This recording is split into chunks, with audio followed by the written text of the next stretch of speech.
Hey guys, it is Jordan with the Young Turks.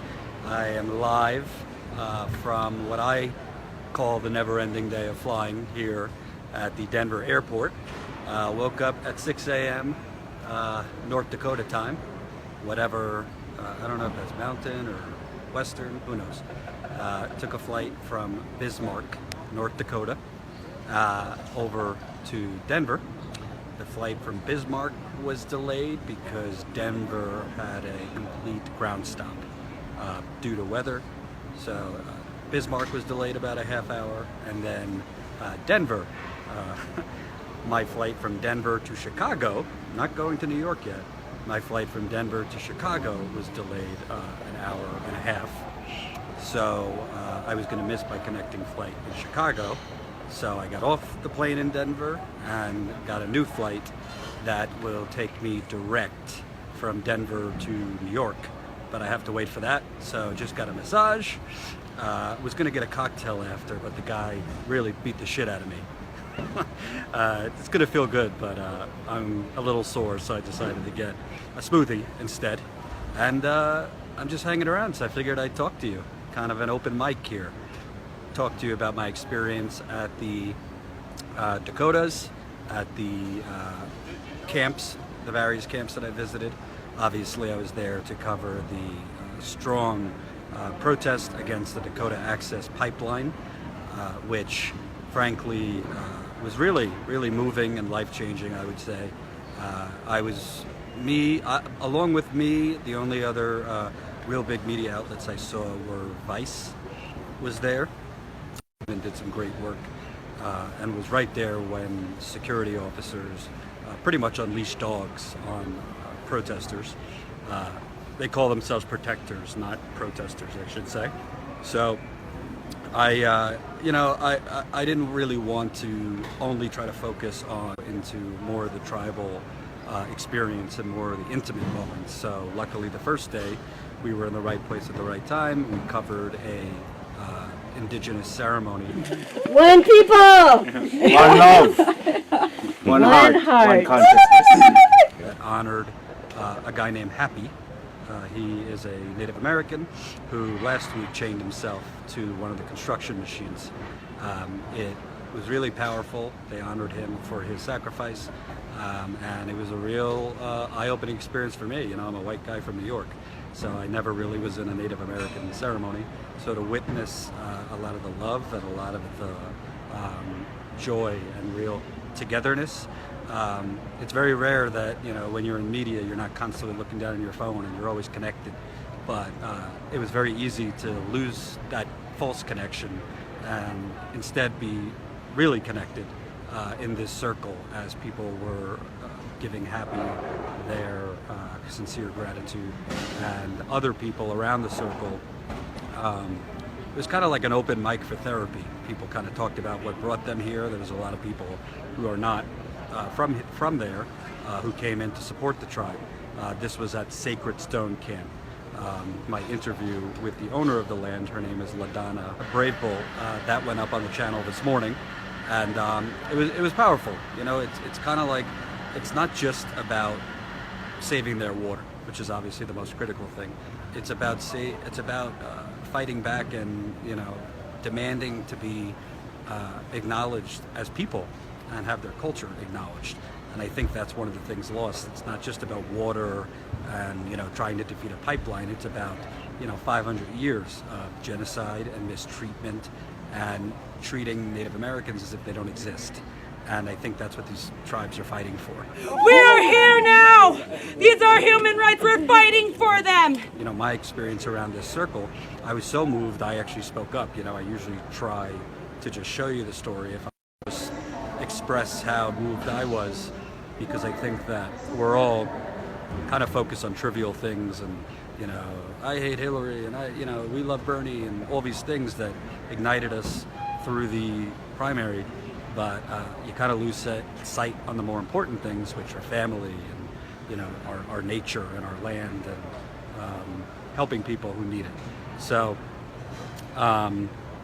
it was very moving, I should say.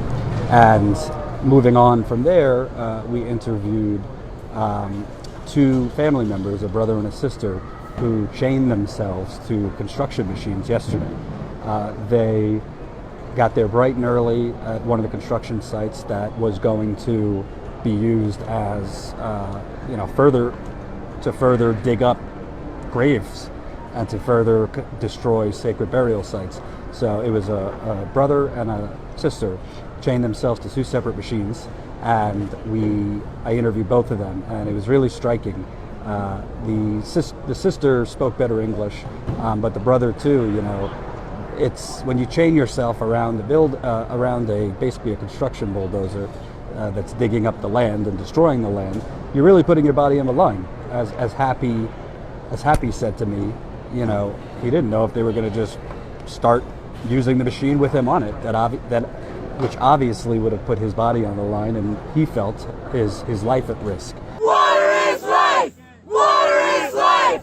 But to them, this is something worth putting their body on the line. They spoke about how the tribes, there hasn't been this many tribes congregating in one area for 150 years since the last great battle. And they spoke about water is life. You can't drink money. You can't drink oil. The sister very poetically said to me. That video was up yesterday, and I believe the main show, The Young Turks, featured it in their segment, my interviews with this brother and sister. But again, very, very, very powerful. And we don't really think about it because we take water for granted. I mean, look at my interview, one of my interviews from Flint over the weekend that's now up on the channel. We take water for granted. I go to Starbucks. I don't drink as much water as I should, but I've never had a problem of access to water. Meanwhile, water's being poisoned in Flint and in Indiana, where I covered, and for a whole Native American tribe, it's not their whole existence is at risk. There's been 200 oil spills in the Dakotas alone in the last 2 years. So it's really not a matter of when the pipeline bursts. It's not a matter of if the pipeline bursts. It's a matter of when. And their existence is at risk. There are thousands of people that live in this tribal area that live off the water from the river, that use the water for cleaning and washing clothes and drinking, obviously. And this oil company essentially was given a no. They tried to build the pipeline through Bismarck, which is about 40 miles north, way more. It's like civilization as we know. There's fast food restaurants and more populated. They said no, so let's just fuck over the Native Americans. We'll build it there. Didn't consult them. The Army Corps of Engineers gave them the go-ahead without talking to the Native Americans whose land this is. This is treaty land. So this land was given to them by a treaty. It's being built on illegally.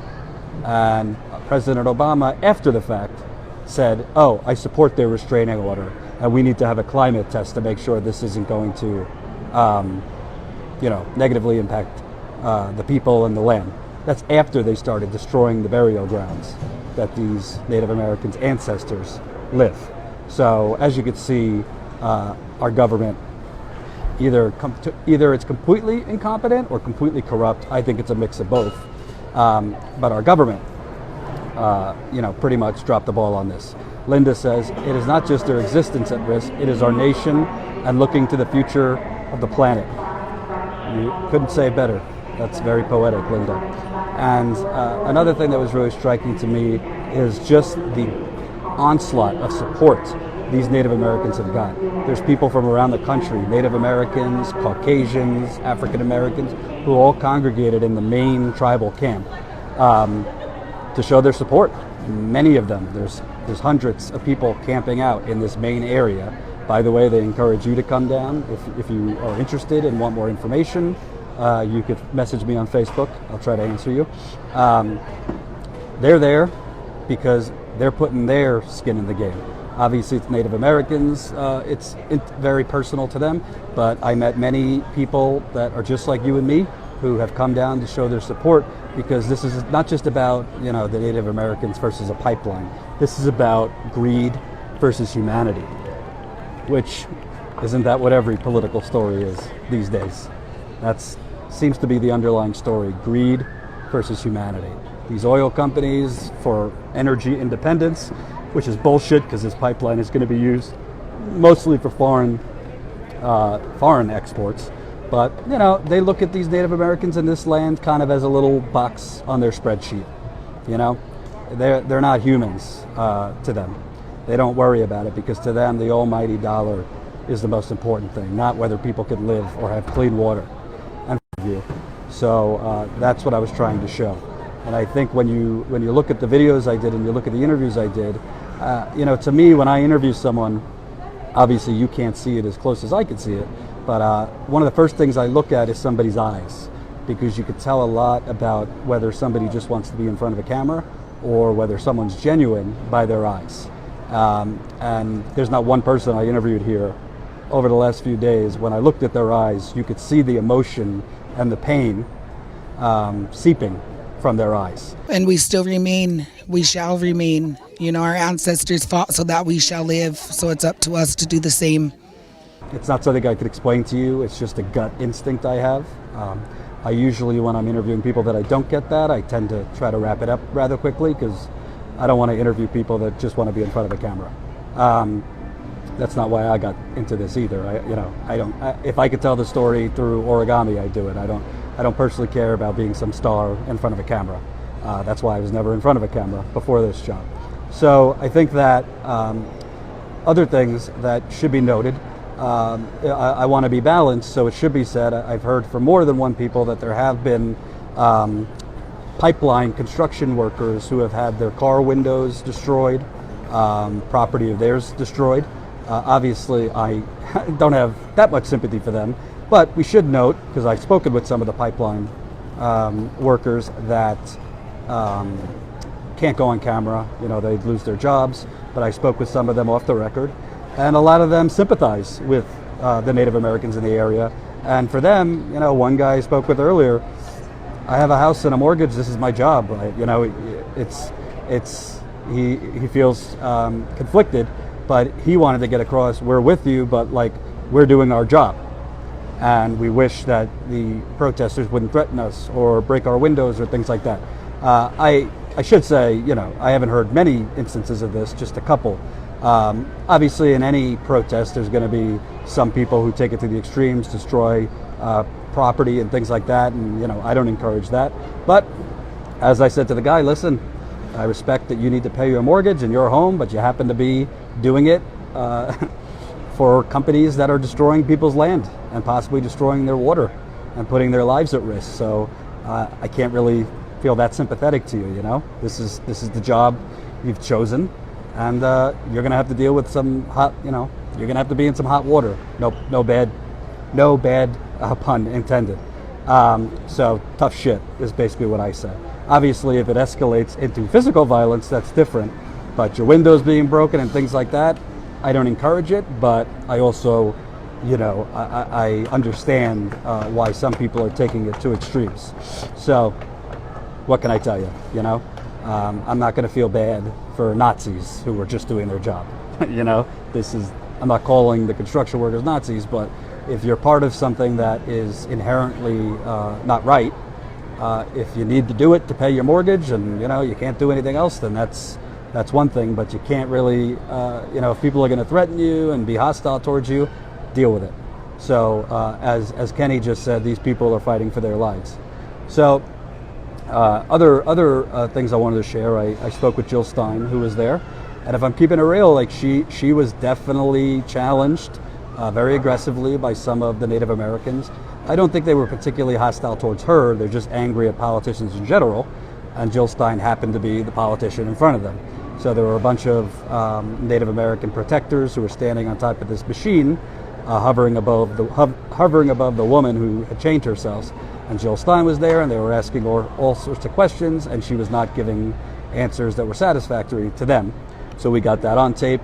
That's obviously, we sprinkled some of that into my Jill Stein interview, which is on the channel now.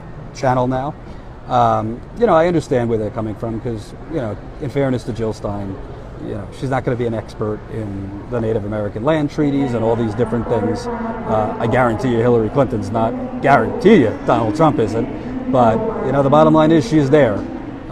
She showed up and she spoke to them. So that's a lot more than we could say for the other presidential candidates. So I think she deserves some credit. To me, her specifics on what she would do as president were a little blurry. I don't think she gave enough specifics of what she would do. But again, in a situation like that, no answer she's going to give is going to be satisfactory because these people are very emotional right now, understandably so. And, they are angry and they're frustrated and they're scared. So I don't think anything she really could have said would have been satisfactory to them. Karen Duke asks, but did she spray paint in red, "I approve this message"? Yes, she did. And there's reports that charges will be pressed against her. They call it destroying private property. I call it patriotism. So sometimes you got to break the law. Sometimes you got to do the right thing, and you break the law. So yes, she did. We should also note that yesterday the district judge in D.C. Ordered a partial halt of construction on the east side of the land, but he did not approve an end of construction on the west side. The west side is where the sacred burial sites have been pretty much destroyed, a lot of them. He said close down shop because on the west side because the Army Corps of Engineers did not preside over that. I don't know what the fuck that means. I don't know why you could end construction or stop construction temporarily on the east side, but not the west side. But needless to say, construction is being stopped in many areas by these Native Americans chaining themselves to machines. This is basically causing the construction workers to stop working. And we will have an answer soon enough. We'll have an answer Friday. September 9th is the deadline for the judge to decide. I'll be recovering from a surgery, but Eric Byler, my cameraman and editor, will be down there whenever it happens in DC, so we'll be on it. And I encourage you to watch as many of the videos that we did as possible, to please share them. I think it's important, because again, this isn't just about people's water. It is about their water first and foremost, but it's also just about, an even bigger picture about you gotta fight against greed. If you don't fight back, you're not going to back down people who have no moral compass and just see people as parts of their spreadsheet, a balance or a number on the spreadsheet. That's what the corporations, that's what this energy company, that's what a lot of politicians, they could give the lip service to the Native Americans, but they don't give a damn. So you got to fight back, and that's what these Native Americans are doing. That's what all the people who have come to support them are doing. And if you want to donate. I know the Sioux tribe has a GoFundMe page where a lot of people are donating. I know Sacred Stone Camp, where I was, has social media. You could go on there. I believe they have donation information. And I also just want to preview to you, we got one video up very quickly. It's very hard to edit videos when you're constantly traveling from city to city to city and on airplanes. So Emma has been a real machine getting a lot of these videos out, so she deserves a lot of credit. She's done a great job. But we have more coming out from my Flint interviews. I'd say I interviewed 3 separate people, and we probably going to have at least 6 or 7 videos come out. We've had one come out so far. Hopefully another one is going to come out tomorrow. And that's some powerful stuff too. If you were under the impression that Flint is recovering, you are sadly mistaken. The government, once the media left, once it was not the shiny object anymore, and the candidates, the Michigan primary was over and they had no need for it. They left. The national media has left. Rachel Maddow, who did a good job then, left. And basically, there's been 33 homes that have had their pipes changed, with thousands of them needing their pipes changed. I was in a home, if you haven't watched the video, go watch it, that has washing machines breaking, has lead-contaminated water seeping through the walls, the ceilings, dishwasher broken. They can only take cold showers because they can't inhale the lead that would come through the hot showers. It's really disgusting and really saddening. And I'm going to be doing a lot more on that, even if I can't be there, because no people You know, if you're poisoned, let me tell you something. If my neighborhood, where I'm living right now in Long Island, white, fairly middle class, had this, the National Guard would be there. And this would have been fixed probably within a month. But since it's a low income, a lot of minority people in this area, they're kind of left to figure it out themselves. And it's a real shame and it's disgusting. So I will have stuff up from Flint. I've been a little out of the loop in terms of the presidential election. I know that Trump is leading the national poll that came out between CNN. I think the important thing will be the next few polls that come out showing the swing states, if Trump shrinks the lead there. Obviously, there's more coming out about the Clinton Foundation by the day. I try to tweet as much as I can. I'll be doing Facebook Lives on it and video blogs on it when I recover. No big deal. I'm just having a minor surgery. If you haven't noticed, my voice has been fairly raspy the last few months, and I've been sniffling most of the time. I have a really bad sinus stuff going on up here, and a doctor has told me that, two doctors actually, that I basically need a clean out. They're also going to enlarge my nasal a little bit, not on the outside, but on the inside, to kind of give me more structural room to breathe. So I'm really hoping that helps, because it's kind of difficult having the energy to report and do all the things I'm doing if you don't sleep well and if you're constantly feeling like shit. So I've been barreling through, and hopefully it hasn't shown up too much on air. So that will be tomorrow, and I don't know, they tell me it should be like 4 or 5 days of a recovery, so hopefully it's quicker than that. But that's my deal. I thank you for joining me on my endless layover in Denver. I'm gonna get something to eat and maybe get a cocktail, and stay tuned for TYT Politics for more videos. We just passed 75,000 subscribers. That's in 9 months, so I'm very pleased.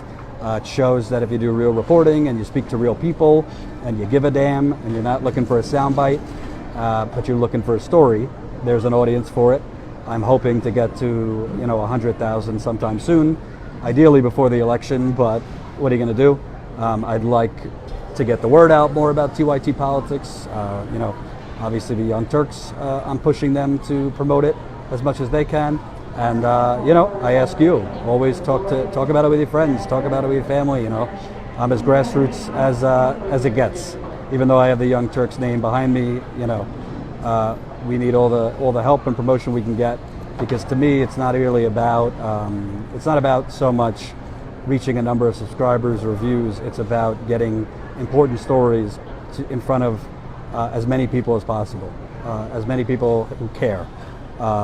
And who want to help create change in the country and the world.